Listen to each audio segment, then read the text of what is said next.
the teaspoon and Demitasse spoon. In this lesson, we'll look at the two smaller spoons, the teaspoon and Demitasse spoon. We'll be looking at the appearance and purpose of these spoons, their placement, either on the setting or with the beverage, and their replacements, what to do if you don't have one of these spoons. As usual, appearance and purpose. By now, you would have noticed that there is a relationship between the size of the cutlery and the dish with which it is served. Starters are smaller and lighter and are served with cutlery that is smaller. Mains are generally heavier and more substantial, so they are served with heavier, larger pieces of cutlery. The same is true of the spoons you will use during service, as you'll see in this lesson. The Demitasse spoon and the teaspoon are both small spoons and usually accompany beverages such as tea, coffee, or espressos. The Demitasse spoon is the smaller of the two. So, when do you think the Demitasse spoon should be used? The Demitasse spoon is the smaller of the two, and so is usually used when serving espressos. The cup is smaller, and so the spoon should be too. It is also perfect for accompanying small sugar bowls or for enjoying an amuse-bouche. These dishes are also small and dainty. The teaspoon, on the other hand, is used when serving tea, coffee, and other hot beverages in standard-sized cups or mugs. For example, cappuccinos and americanos.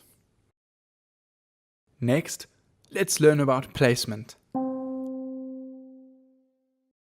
When either of these spoons are served with hot beverages, you should place them behind the cup, with the handle facing the guest's right hand.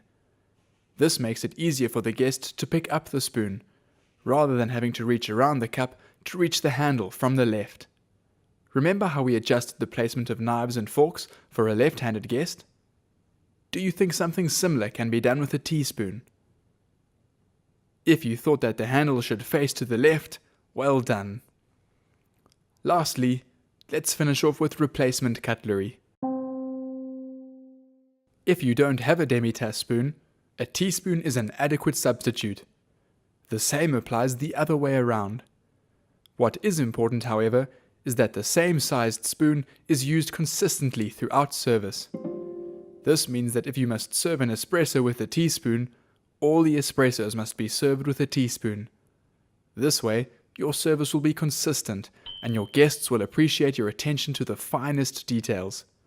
To check that you remember the main points of this lesson, see if you can spot anything wrong in this picture. Well done if you noticed that the tea was served with a Demitasse spoon, which is inconsistent and incorrect if a teaspoon is available. Similarly, the espresso was served with a teaspoon when a Demitasse spoon was available.